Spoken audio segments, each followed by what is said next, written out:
Hello everyone, welcome to my YouTube channel. My name is Fardaus Sahel. I have experienced more than 11 years with different software and tools. In this video with Google Chrome, we're going to take a look at the zoom in, zoom out and full screen. If we want to zoom in this page, I can use the shortcut as well. The shortcut is Control plus. And if I want to zoom out, so I'm going to press the Control minus. Or from here also I can zoom in, zoom out. If I click on reset, you can reset the zoom in and zoom out.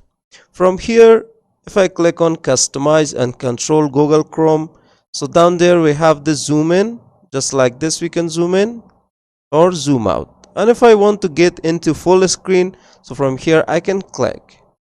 To exit from full screen, there is a shortcut F11. I can use this shortcut to get out of full screen or get in to full screen. If you want to present this page to anyone, so you can get into full screen with F11 with your keyboard. So this is how we can use these options with Google Chrome browser.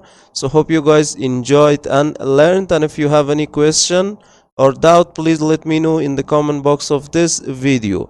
And if you found this video helpful, don't forget to like, share and also subscribe to the channel. So see you guys in the next video.